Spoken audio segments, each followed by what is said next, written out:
In this video, I wanted to cover something that is typically misunderstood, misinterpreted, misdirected, mismanaged, however you want to classify it. What I want to cover in this video is it really possible for anyone to move through the ranks from CCNA to CCNP to CCIE? And maybe you don't even have a CCNA. Maybe you're just breaking into networking, or maybe you've been doing networking for several years, but you've never had a reason to get a CCNA. Whatever your situation is, that's fine. It really makes no difference what your situation is. If you made the decision to break into Cisco certification training and to go get that certification, more power to you. I think it's definitely something that will definitely benefit you in your career. So one of the first things I wanted to dispel with a myth regarding Cisco certification and certification in general for the IT industry, specifically when it comes to like Microsoft, Cisco, VMware, so on and so forth, is the certification does not get you the job. Okay, the certification is something you put on your resume that will basically enable you to validate your skills. You can take that information, pass it to an employer, or sometimes a recruiting firm. When you get in the IT industry, especially in the US, it's almost better to go through a recruiting firm because they already have a relationship with most, if not, well, I should say most, of the companies in the area. Or a company will reach out to a recruiting firm and say, hey, I'm looking for this kind of an engineer or this type of a person. I won't say guy because of the fact that there are a lot of women in the IT industry, so I don't want to discriminate one way or the other. So as I work with a lot of women that are very, very good engineers. So it'll definitely validate your skills because we'll go out there and we'll say, well, for a senior level guy, we want a CCNP or higher. We don't typically say CCIE because the talent pool is so thin. You know, there's not, I'm a CCIE, I have a full-time job. So it really, there's no value in a recruiter being told, I only want CCIEs, because you're probably not going to find them. So once you have the certification, regardless of what it is, throw it on your resume, throw the logo on there, and now you are that's one extra step in you being able to, in the grand scheme of things, being able to separate yourself from the rest of the pack. So I've interviewed guys that have no certifications at all, but 20, 30 years of experience. I've also interviewed guys with 5, maybe 10 years of experience and have a bunch of certifications.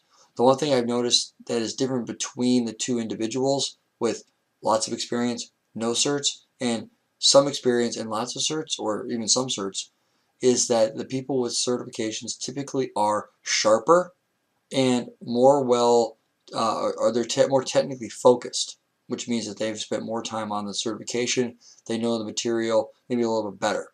The people with more experience may have close to the same technical level, but maybe not have the same level of detailed understanding or technical implementation capabilities that somebody with a certification will.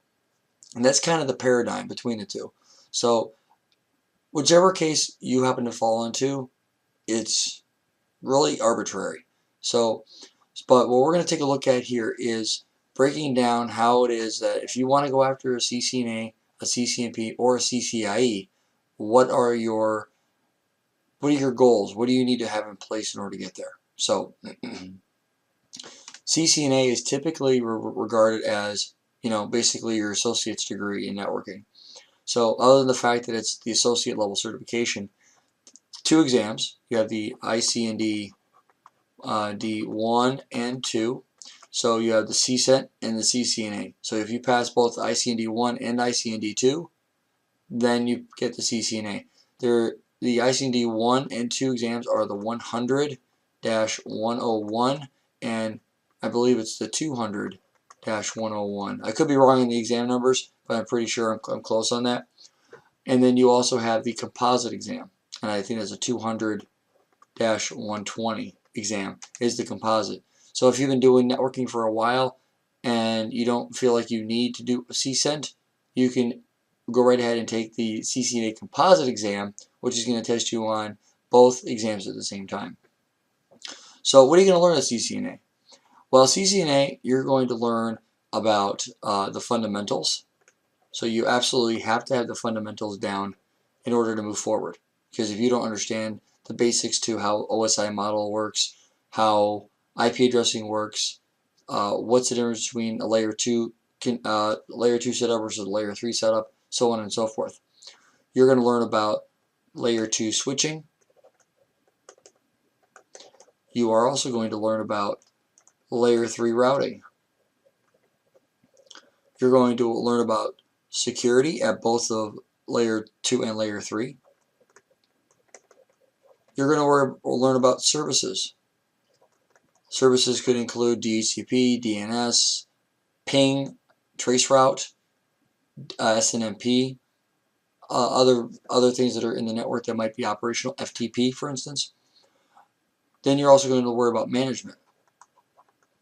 Why is management important? Well, how else are you going to manage the devices? You could say, well, SNMP. Well, yeah, that's going to be one for monitoring, for sure. But management, how are you going to make changes to the device? Are you going to go in there and are you going to pay somebody like me to go in there and make a simple change? Probably not. You're probably going to want to, put a port into a VLAN, or maybe add a VLAN to a trunk link, or maybe be more specific in your filtering rules and your ACLs. So it really depends on what's going on. Management is kind of a two-pronged approach. You're going to have the management of the device, which is your day-to-day monitoring and making sure things are working correctly. And then you're also going to have, is the device up to snuff? Meaning, is the iOS code right? Is there a bug that maybe Cisco identified that you may have to upgrade a revision number up from to avoid that bug? It really depends. So CCNA, you're not going to take it very high. You're not going to go very deep in any one major thing. And the reason for that is because it's meant to be a somewhat broad, somewhat deep technology dive into the different areas of networking. Now, by the time you're all said and done, you will be able to answer most questions on the CCNA exam.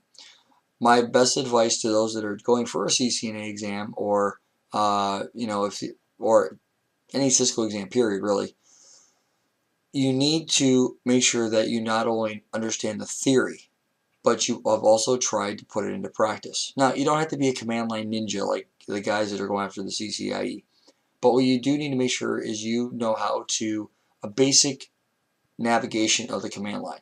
Because in Cisco, you're not going to have a web-based interface in a router or a switch. It's not going to be like the ASA and the ASDM, where the ASDM is used to manage an ASA. I prefer the ASDM when it comes to learning. So you're not going to have that with routers and switches. It's going to be, you need to get Telnet or SSH into the box, and you're going to need to know what the commands are. Yes, there is the good old-fashioned context-sensitive help, or everybody's favorite question mark. I use the question mark a lot. I'm a CCIE. I've been doing this for years. Do I use the question mark? Absolutely. Because one thing that I never do is I never try to memorize every sub-feature of every setup. I know what most of them do, and I know different techniques to put them into play in different solutions, but I don't memorize them, because to me it varies from iOS image to iOS image. To me, it's more valuable for me to understand do I understand how multiple spanning tree works in a multiple region environment? Yes, I do. It's actually pretty simple. But do I memorize all of the different command line switches that I can turn on or off to do different things? I don't memorize the exact syntax. So as you see me going through stuff, I'm not only showing you the command line with the question mark, I'm also using it for my own reference. Because I'm like, okay, well, we have this. As newer and newer iOS images come out, more and more commands are added. So to me, it's pointless to learn the individual switches and know, because a new command might come out and be like, well, I've never seen that one before, so I have to stop what I'm doing. I have to look it up. What does this command do? And sometimes there's that little, 4 to 8 word description that might help you. Sometimes the description isn't very descriptive. So you have to be a bit more proactive in your detective work. But that's typically how I go about when I'm showing stuff or looking stuff up. I always use the question mark unless I know the syntax off the top of my head. And typically that is going to be for most of your best practice deployments. So if I'm enabling OSPF in a router, I don't need to go into the command line and do the question mark. I already know what the syntax is.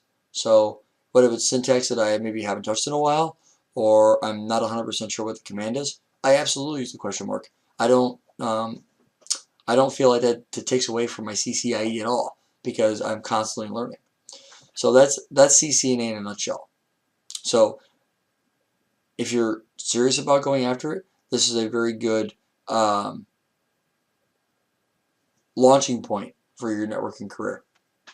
Now, CCNP is the next step in the ladder, if you will. And in order to have us to even in order to earn a CCNP, you need to have already taken and passed and be a valid CCNA. So that's CCNA is required for CCNP. The cool thing is it's not required for CCIE. There is no prerequisite for that. So CCNP, you're going to have 3 exams, and this is for the routing and switching track. When you go into any of the other tracks, there's typically 4 to 5 exams. 4 for most. I think voice or collaboration has 5, but I could be wrong on that one. I'm not a collaboration guy by any stretch of the imagination. So for route switch, you're going to have route, switch, and then T-shoot. Now routing is going to take what you've learned in layer 3 routing, layer 3 security, layer 3 services, layer 3 management, layer 3 fundamentals. So what it's going to do is it's going to take everything you learned in CCNA for route, and it's going to take it much, much deeper. You're going to be introduced a new routing protocol, which is BGP, and BGP is massive. There is so much you can do with BGP. It is almost ridiculous how big BGP is. And one of the things that I commonly find myself doing is always going back and learning BGP. I'm always learning something new about it. Now, granted, I do have a CCIE, but when it comes to BGP, I learned the specifics to BGP I needed to pass the CCIE route switch lab. There are things inside of the service provider track and in data center that touch on BGP I've never even played with before. So there's parts of BGP I don't know or don't know as well. So as you're going through, you're going to find yourself going through and learning newer, different techniques and different newer syntax that you may not have seen before. And like I said, with iOS images, as newer versions come out, more and more commands are available. So obviously, it's there's going to be that proactiveness. So if I was to take this and say for route, take all of these right here and associate it to route. Then you're also going to have one for switch. Now switch is going to take pretty much the exact same thing, and you're going to have the same level of detail for switch. Now granted, switch is not as big of a blueprint as route is, but it is still going to be a very, very broad and very, very deep knowledge base that you're going to have in order for you to go take the switch exam. Now, fortunately for me, I passed the switch exam on the first try. That was not the case with route and T-shoot. I ended up having to take route twice and T-shoot twice. They're difficult exams, very difficult exams. That is going to be where you go forward on with that. So with switching, you're going to be learning, taking in CCNA, you learn about regular spanning tree and rapid spanning tree. When you get into switch, you learn about multiple spanning tree. Not a lot, but you do start to take the dive into MST and how it works. One of the other things that is interesting is when you're doing T-shoot. T-shoot is, and I don't know what the current exam looks like. I haven't seen that one yet.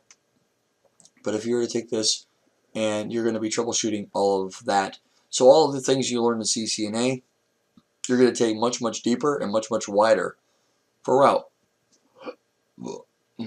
So Common question that I get is the CCNP worth it? Yes, it is, absolutely. And the reason why I say it's worth it is because if you're a real world engineer like myself, CCNP is going to take you deeper and wider and give you a much more applicable knowledge base for the real world. I can tell you from experience that a CCNA is typically not going to get very much work in the networking field. And the reason for that is because the depth of understanding is there is understanding, but the depth is limited. And depending on who you are, will pretty much determine how much of that you actually get to work on. I remember when I first got my CCNA, when I first got it, I went from a network analyst to a network support engineer. That was my promotion. Same pay, it was just my role changed a little bit, and I was no longer solely checking on T1 circuits and T3 circuits and things like that. I moved to a different shift, and what ended up happening was I would work with customers after hours. So 9 to 5 or 8 to 5 was, normal business hours. After 5 o'clock, after I get back from lunch at like 6:30 or whatever it was, I would go in and get ready to break down with customers. So we would go in and take a look at things, and the things during the day that had to be handled after hours, I would get. And then I would go in and handle whatever was needed. If it was adding a routing adjacency or doing this or doing that. I work with the deployment team a lot to set things up, and I would be available for different things. And if there was troubleshooting that needed to be done, I would do that. That really helped me with the CCNP. And if it wasn't for the fact that I had already gone through route and switch by the time I had already passed my CCNA, I wouldn't have had that level of expertise that I needed for that role, because I already know I had a fundamental understanding of how BGP worked and how to troubleshoot it. There was a handful of other things that I needed to know in order for that to make that work, and as I progressed through, more and more became obvious. And now, obviously, since I've gone into the CCIE world, that's much deeper than it was before. So it's common for people that go into CCNP to be relatively quick when they're looking things up, know what to look for and how to look for them. And the better you understand the syntax and what each command does, the quicker you will be able to identify problems. That's really what it comes down to. Now, let's assume that you have gone through and you've passed route switch and T-shoot. Now you're officially a CCNP. Congratulations. Now the question is, do you want to take the earth-shattering jump into CCIE? And it's kind of hard to put into terms what is needed for CCIE, because of the fact that it really depends on the individual. But CCNA takes about a year to get through. I would say CCNP takes about a year to get through. And the reason I say this, and this is assuming you know nothing about networking, okay? If you already have a solid foundation, CCNA may only take you a few months. And then CCNP may only take you 6 months to a year. And that's the case, fine. More power to you. But CCIE, that's a whole other animal. And the reason why it's a whole other animal is because of the fact of the type of test that it is. It's a lab exam, where route switch and T-shoot are a mixture of lab and multiple choice questions. You don't get any multiple choice questions in the CCIE lab except for in the very short diagnostic section. And that's it. After that, you're done. There's nothing else. So CCIE, what is the CCIE?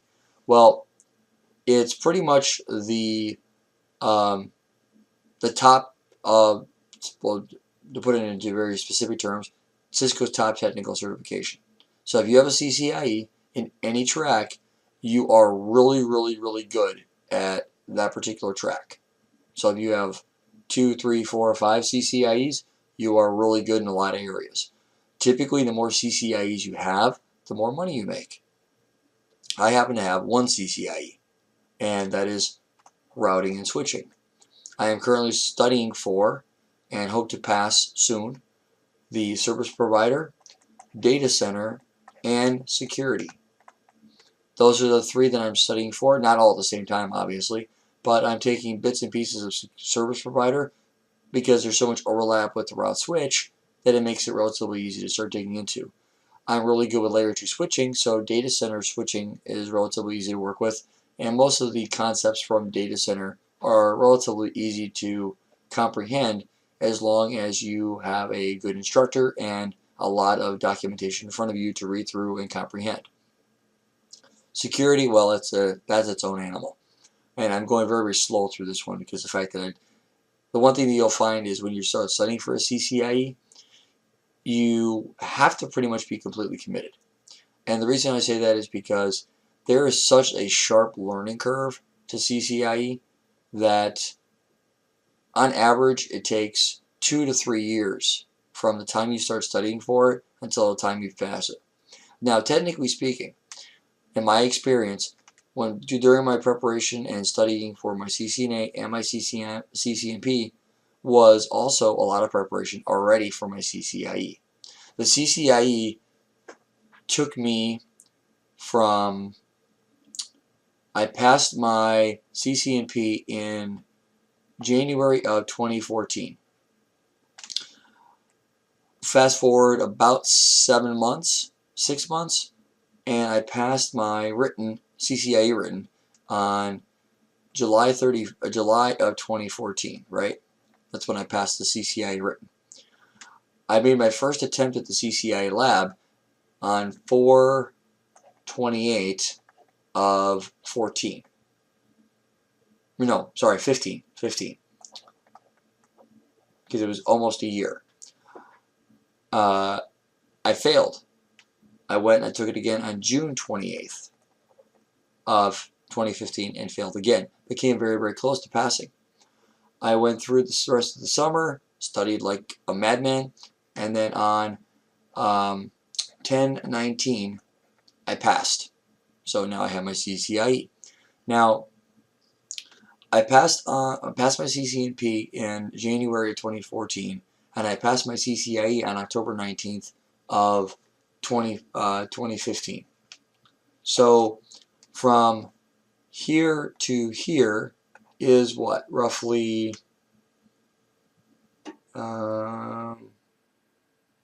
it's a year and, let's see, I'm trying to do the math off the top of my head here.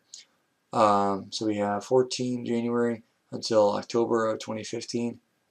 It was 20, let's say 19 months. No, more than that, 21 months. It took me to get from starting my studies for my CCIE up until the date that I passed it.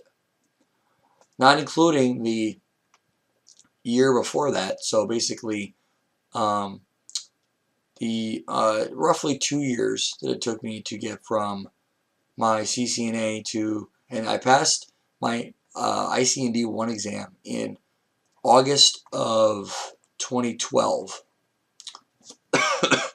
I passed the CCNA exam in 4 of 13, and then in about 8 months later I passed the CCNP. So from August of 2012 until October 19th of 2015, that entire time I spent studying for my CCIE. That's pretty much what the time boils down to. Now, that is a lot of time. So what is needed to effectively pass it? That's a really deep question, and it could be a very long answer, it could be a very short answer. And my honest answer is it takes a lot. And the first thing I would recommend you do if you're serious about doing it is, depending on your personal situation, you know, if you're a single person, you don't have a girlfriend, you've got a regular job, you don't have a whole lot of people you're responsible for or that are depending on you, then obviously your personal commitments aren't going to be as restraining as somebody like myself who's married with 2 kids, full-time job, the time I was still going to school, stuff like that. So it depends on your personal situation, but definitely have a a family support.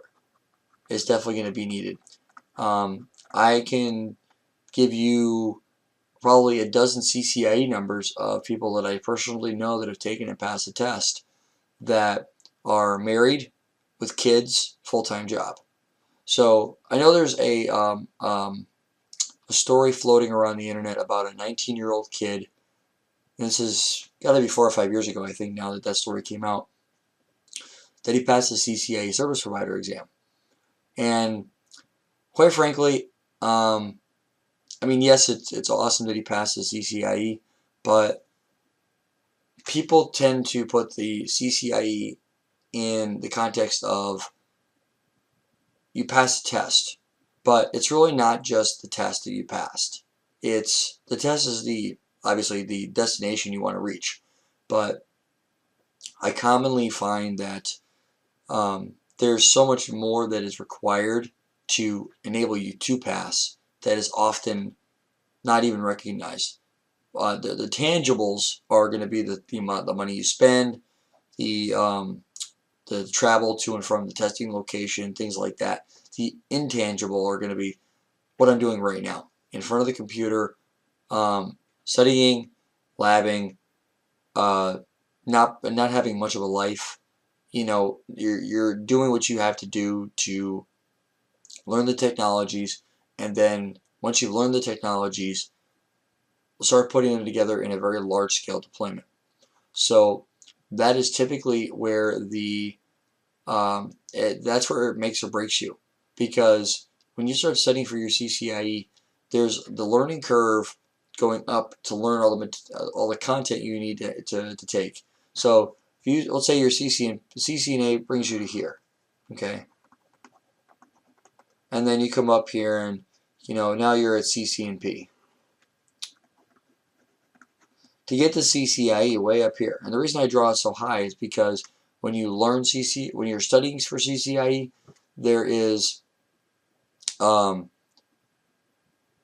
two new major areas that you have to learn. One of which, three. There is MPLS, which is not covered in CCNA or CCNP routing and switching.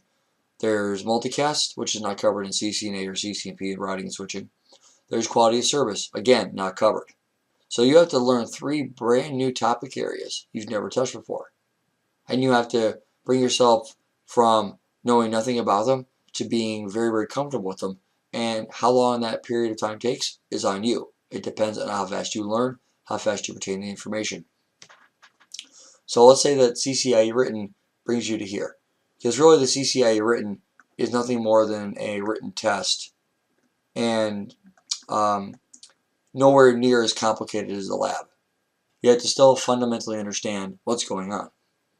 So once you get there, then you start working your way through, all the routing stuff. So let's say you start off with layer 2 technologies, right? And you get to layer 2, so that's layer 2. Layer 2 is there's not a ton of layer 2 on the test, but there is a ton of layer 3, because you have all the routing protocols, the routing independent things, MPLS, DMVPN, multicast, things like that. And then you get into things like there's some QoS. I'm going to draw it small because it doesn't really apply to any one major technology, because of the fact that it's a way for you to control what happens in the network.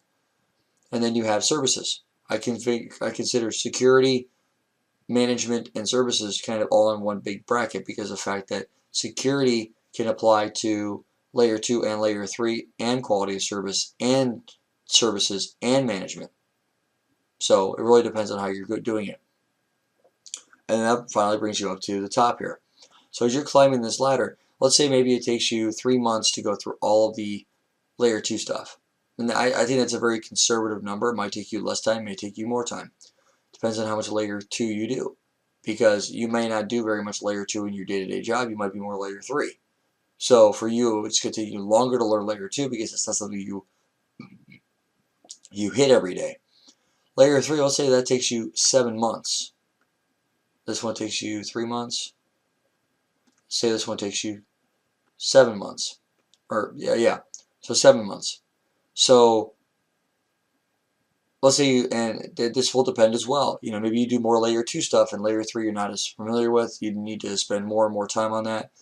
QoS is typically going to be, I'm going to say up here, this is going to be infrastructure security and services is up here.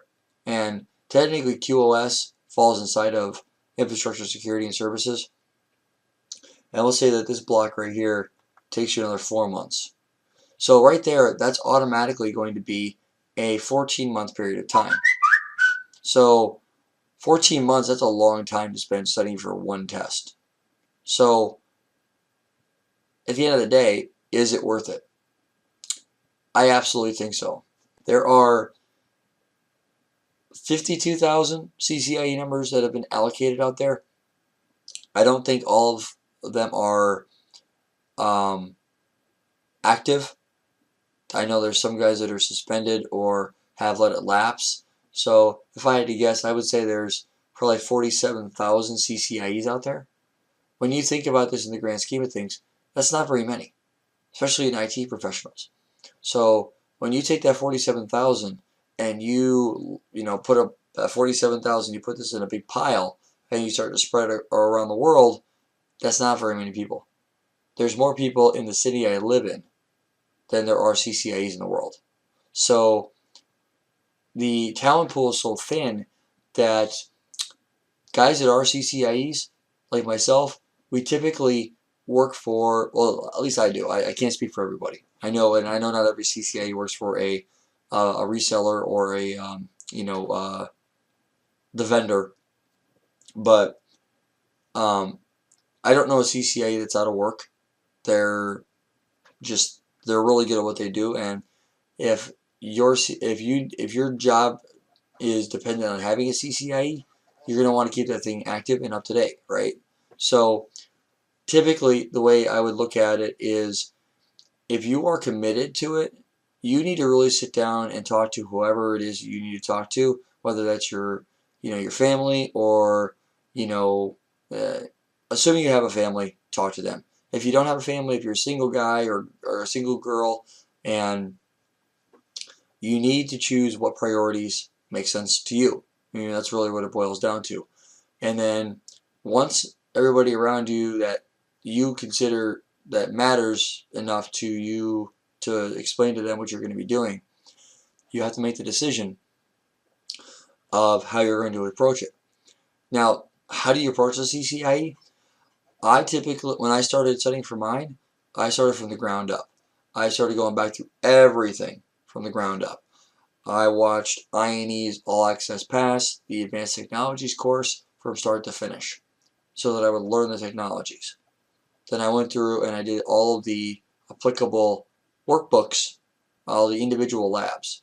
That took probably close to 9 to 10 months to go through the videos. 9 to 10 months of video and labs. So the individual labs that you get. So when you're learning about OSPF, multi-area, and you're understanding how the link state database works with the different LSA types, there's going to be probably a dozen labs just on multi-area OSPF. And you're going to want to know how they work.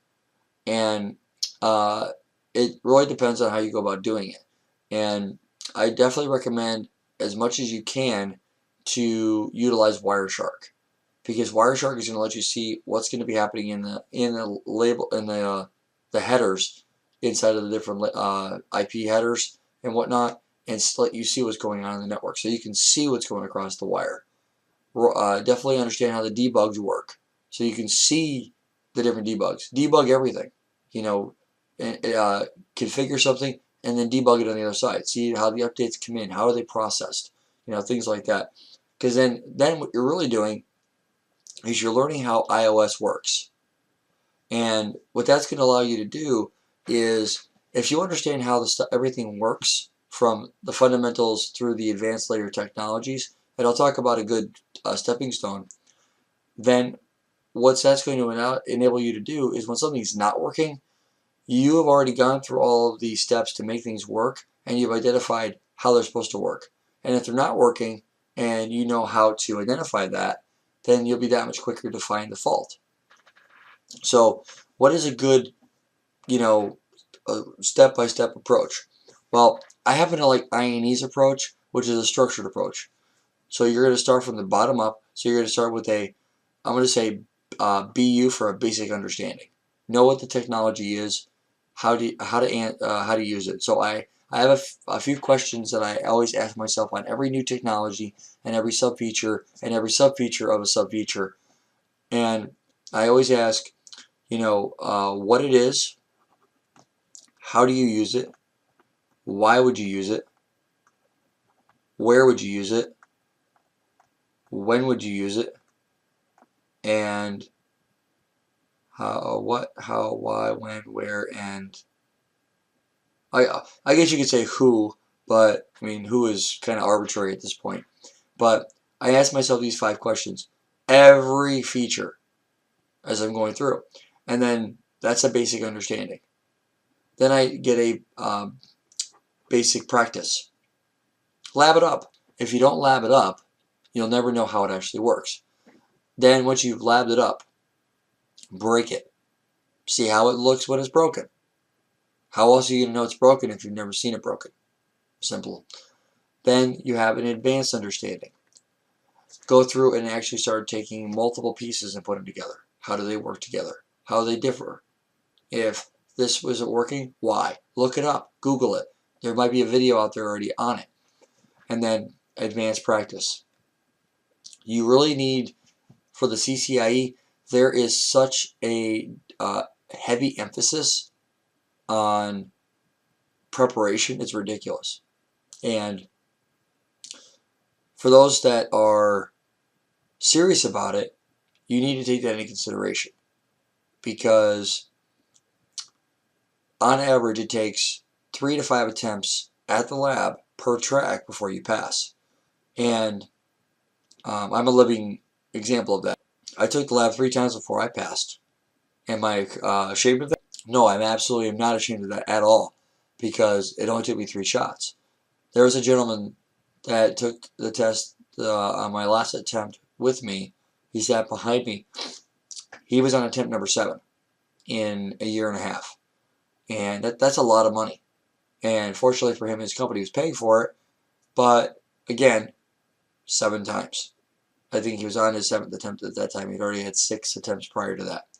So when you're going through, a basic understanding of all the technologies in every area that you're going to be testing them on is going to definitely be helpful. And then before you know it, you're going to know what all the features are, all the subfeatures, and all the subfeatures of the subfeatures. And you're going to be like, oh, I know what that command does. You don't even think about it. So one of the other common questions that is out there, and it is basically it is a repeat offender, is, okay, I've been studying OSPF for 2 months now, and I've forgotten what uplink fast does in spanning tree. You are going to forget things. So how do you stay fresh with those? Well, typically when I'm labbing something up, one of the things that I made sure to do when I was preparing for my CCIE and my CCNP was I was on here on YouTube creating videos. That was a huge benefit to me. Not saying that that's the way for everybody, but you commonly have to cover something and then go back to something you did before. So you're constantly learning, moving forward in your learning progress, but you sometimes have to leapfrog back to older technology and still review them. Maybe spend, if you say you spend 5 nights a week studying, so you say you do layer 2 technologies, then you do layer 3 technologies, then you do services, then you do security, and so on. So you spent a period of time working here, so you have all this done, right? You start doing layer 3, now that's done. Now, let's say you spend 5 nights a week studying, you spend 4 of those nights covering layer 3 technologies, and then you spend the last night, or one of those days, and you leapfrog back, and you start going through the layer 2 stuff again. and then you go into services. Once you're through layer 3, most of your work is done. You're going to spend a significant amount of time on layer 3 because that's 90, I'd say a good 70% test is layer 3. And even though it says 40% is tested on, it's a much larger scope than that. And by moving forward and then spending 1 or 2 days a week as you progress through, going back to the old stuff that you've already covered to keep it fresh. So then you're like, oh, okay, maybe something's not working, and you have to say, oh, because I forgot this command, or little things that'll escape you. So that's my best advice when it comes to studying for it. Just remember that the CCA is not for everybody, and no one's going to fault you if you don't go after it. It's one of those things that if you are truly passionate about what you do, then you really have to like what you're doing. If someone's forcing you to go down the path of CCIE, it is a very long and very, very lonely road. And I'm talking from experience. So, with that said, I hope everything that I've covered here has been helpful for you and maybe cleared up some misunderstandings on how things work. I hope that this has been informative for you, and I'd like to thank you for viewing.